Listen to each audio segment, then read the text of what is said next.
A little over 2 months ago, my roommate's girlfriend texted me and asked me if I'd be interested in taking her 5-gallon fish tank that she was getting rid of. I had always loved keeping fish when I was a kid, although they always ended up belly up and I could never figure out why. So I figured that this would be a perfect chance to redeem myself and hopefully do it right this time.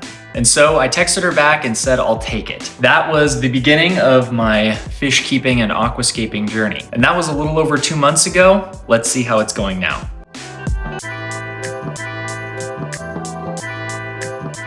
Right after accepting her offer for the free fish tank, I decided to go ahead and start doing some research on some of the best fish to keep in a 5-gallon fish tank, how to take care of them, and how to scape it properly to make the fish as happy and healthy as possible. I decided I wanted to go for like an overgrown jungle riverbank kind of look with lots of live plants to help keep my water parameters stable, keep my fish happy and healthy, and just for an overall better look. Now, I knew that I was gonna make a lot of different mistakes throughout this process, but I figured, hey, it's my first tank as an adult. I'll give it my best shot and learn from it what I can. After almost 2 weeks of just exclusive research, I finally made it out to my local aquarium store and ended up picking out some really nice lava rocks and spider wood. I picked the lava rocks because they're super porous and have a lot of really good surfaces for beneficial bacteria to grow and thrive. And I also picked out spider wood because it's a relatively low maintenance, low tannin releasing type wood that tends to be good for beginners. I was aware that there was going to be a little bit of a mold stage with that kind of white fluffy biofilm growing on it, but I think that we're through the most of it by now and we should be on track to have a nice clean fish tank.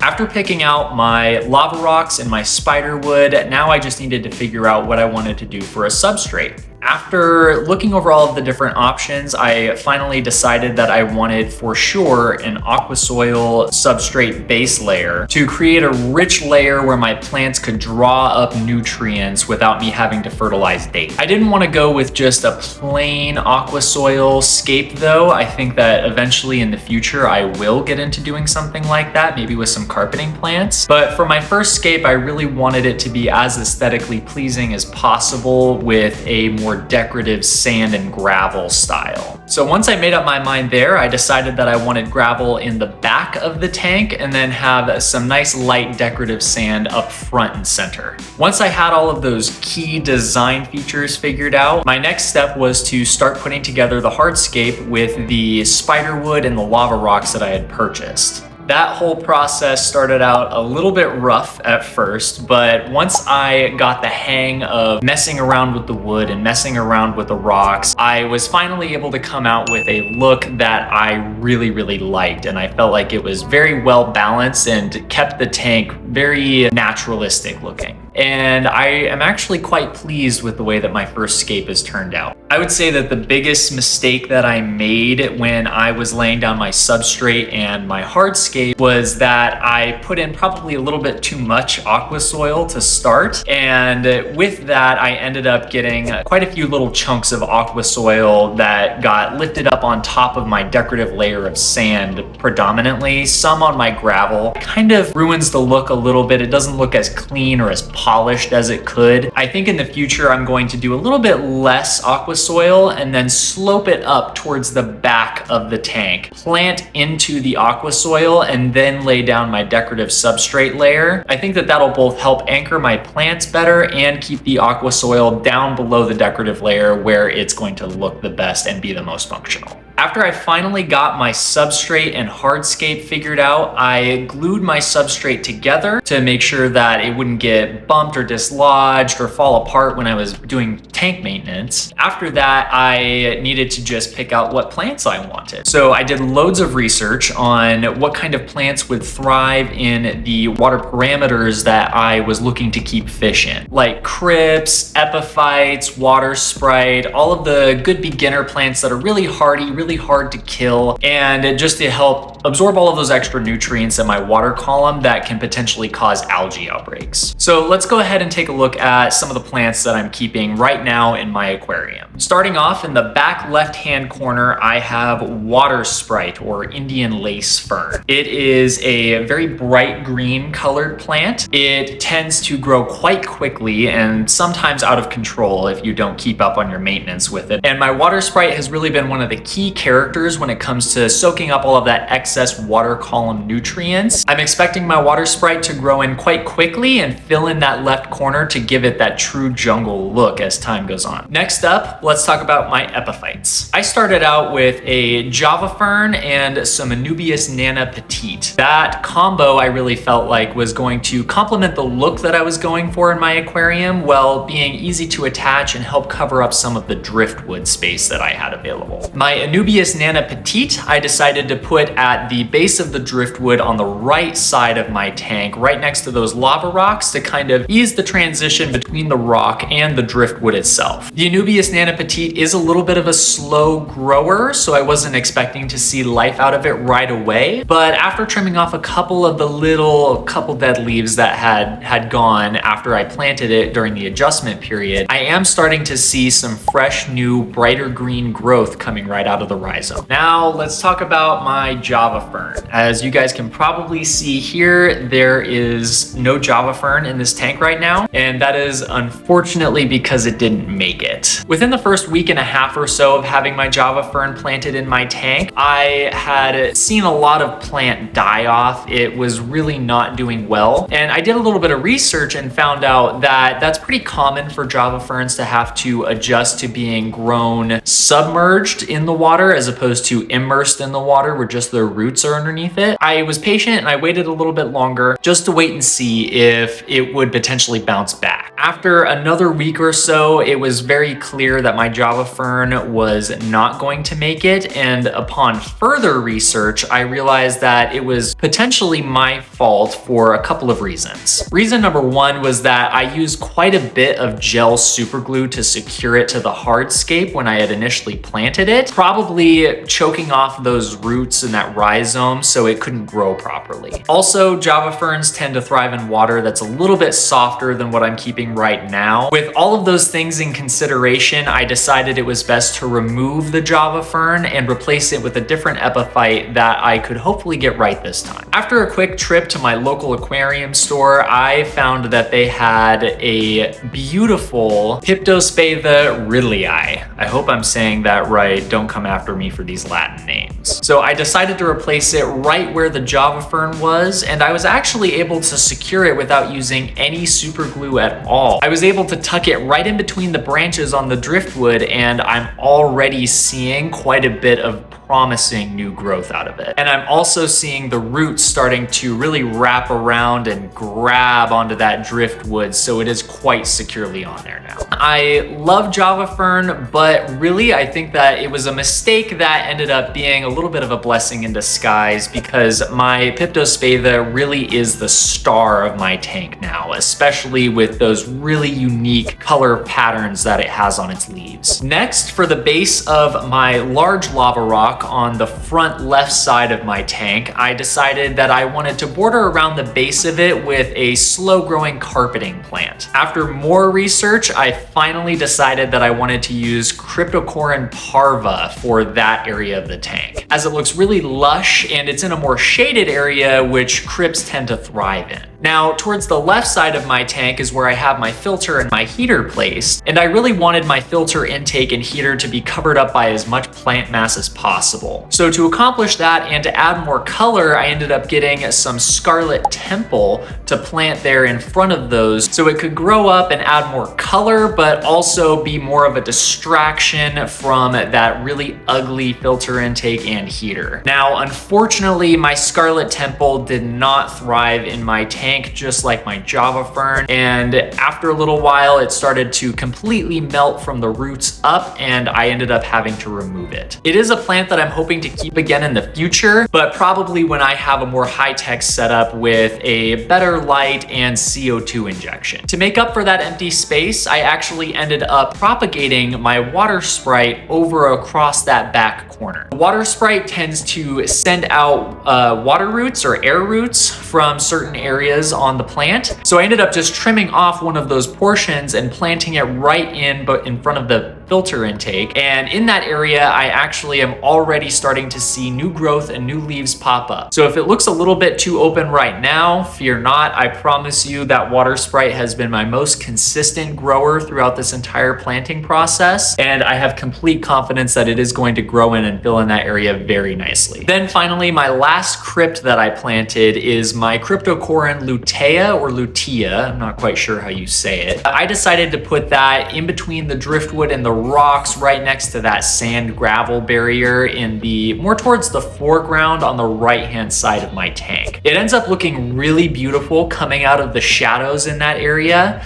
And just like my crypt parva, I decided to plant it in an area where it was going to have a little bit more shaded cover. Now that one got off to a little bit of a slower start and was pretty frail when it arrived, but ever since it got adjusted to my tank parameters, it's been doing very well. There's that large main stem coming off of the right-hand side of it that's just beautiful, as well as several new leaves coming up right out of the substrate. Then in the back right-hand corner of my tank, I have my S. repens. This is a lighter green plant.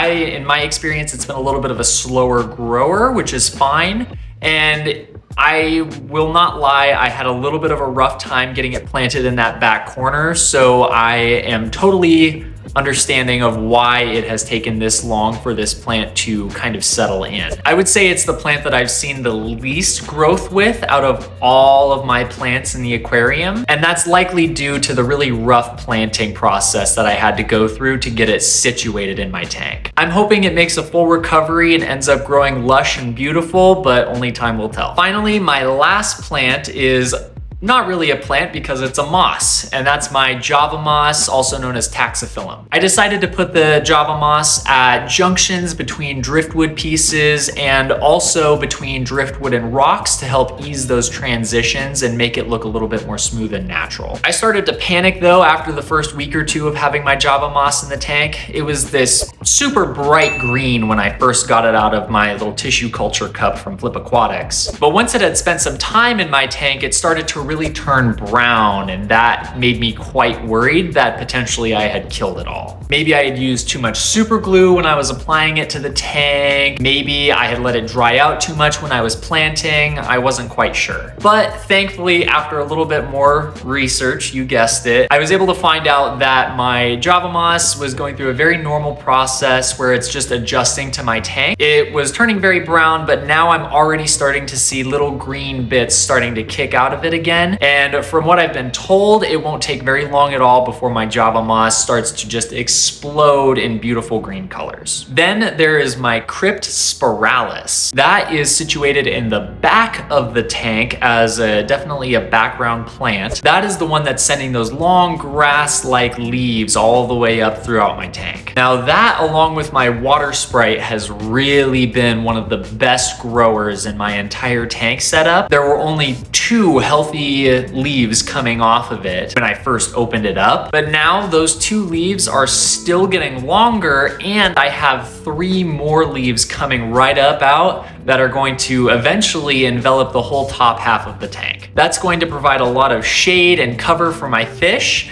and I'm actually using that right now to help keep my floating plants off to the side of my tank in order to keep them from getting sucked underneath the water by my filter. Now for my floating plants, I decided to go with something a little bit more interesting than just duckweed or water lettuce. I decided on Solvinia natans, and I'm not quite sure if that's the proper pronunciation, but we're gonna roll with it. It's a beautiful bright green leaf that sits on the water's surface and sends down these really cool roots throughout the water column. And those roots really are the best when it comes to soaking up all of that excess nutrients in order to keep my water healthy. Now, when these plants arrived, I was actually at work when they were delivered. So they had to sit out on my porch for a couple of hours before I could come home. Now, unfortunately, I live in the deserts of Arizona and it was about 115 degrees outside that day. I arrived home in a panic and got those plants off the porch and out of the box as quickly as I could, but even just feeling them, I could tell that the cup had gotten very warm. Upon realizing this, I wanted to try and save as much of the plant mass as I possibly could. So I got them out of the box, out of the package, got them spread out on a plate, untangled and everything. And then I got them into the water as soon as I possibly could. Once they were in the water, it was very apparent that not all of the leaves were going to make it, as some of them were already starting to turn brown from the excess heat. But now, almost a month after they have been added to the tank, I am already starting to see a little bit of new growth. Floating plants tend to just explode once they're added to a tank. I didn't really see that with my floating plants, and I think that's predominantly because they had such a rough time with that excess heat when they were in shipping. But now that we're a little ways into it, I'm already starting to see a little bit of growth. New plants are popping up all over the place, and I think it won't be very long before my entire tank is covered in these little plants. After I had completed my whole planting process, I decided that my tank definitely needed a little bit more life. It is a fish tank after all. So I went online and I ordered some bladder snails. Now, any of you experienced aquascapers or fish keepers definitely are familiar with bladder snails. They are a pest snail that tends to hitchhike on plants and hardscape and that kind of things from the aquarium store, and tends to proliferate very quickly. Now, a lot of people don't like these snails in their tanks because they think that it's kind of an eyesore. They reproduce so quickly that they can kind of overwhelm a tank, especially if you're overfeeding it. But I really wanted to add these snails into my tank because they're great for beginners. They're very easy to keep.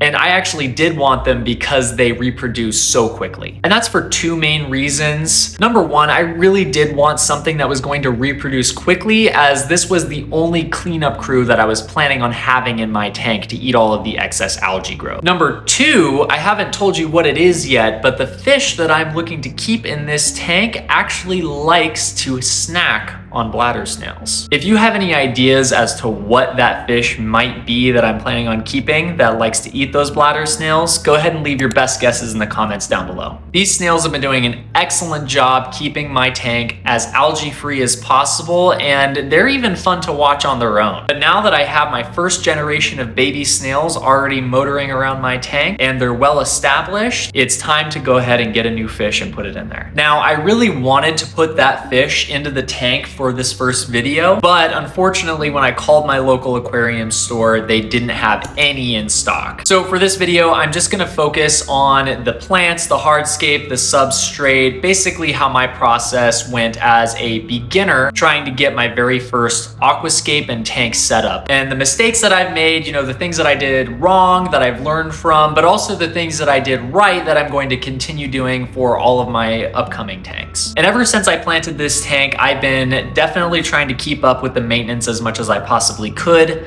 I've been using API products to test my tank. I have the GH and KH general hardness and carbonate hardness test right here, the liquid tests. I do also have the API Master Freshwater Test Kit. This has been immensely helpful. And if you're thinking about keeping fish at all, any kind of fish in any kind of aquarium, I would highly recommend that you get yourself a test kit. It's imperative to know what's going on inside your tank at all times. And the API Master Test Kit is also incredibly important because you're going to need it to measure the progress of your beneficial bacteria. Beneficial bacteria are what convert the ammonia that naturally builds up in your tank with fish waste and decomposing fish food and plant matter. It takes that ammonia and it breaks it down into nitrite, which is a slightly less toxic than ammonia substance. And then there's another set of bacteria that breaks that nitrite down into nitrate. The nitrate is much less toxic than ammonia or nitrite, nitrite. It's what feeds your plants. It gives nutrients to the plants that are in the water column, like my floating plants and my epiphytes. And even my substrate planted plants tend to absorb quite a bit of that nutrients from the water column. Now, it's important, even though it is less toxic than ammonia and nitrite, it is important to make sure that you keep those levels relatively low. Ideally, you want your ammonia to be 0, you want your nitrite to be 0, but you can have your nitrates at about 5 to 20 parts per million, depending on what kind of a tank setup you're looking to keep. All in all, guys, this has been an amazing experience. You can ask anybody that I know, they'll tell you that I just won't shut up about my little fish tank that doesn't even have any fish in it yet. Even just putting the substrate and the hardscape together in this, not to mention the planting, it really does get you into this flow state where the whole world just kind of melts away and it's just you and your fish tank and your work. It's living plants, it's living creatures, and it's constantly growing and changing and thriving, and I've just been enthralled with this project ever since I started it. Hopefully, I got enough footage of the tank to show you guys what I've been working on, how I've been doing it, showing those mistakes that I've been making as a beginner like we talked about, but also some of the successes that I've had with this tank. And really, I'm trying to show you guys that pretty much anybody can keep an aquarium. And I hope that you guys will follow me along this journey and see how I morph from a beginner into hopefully eventually a professional.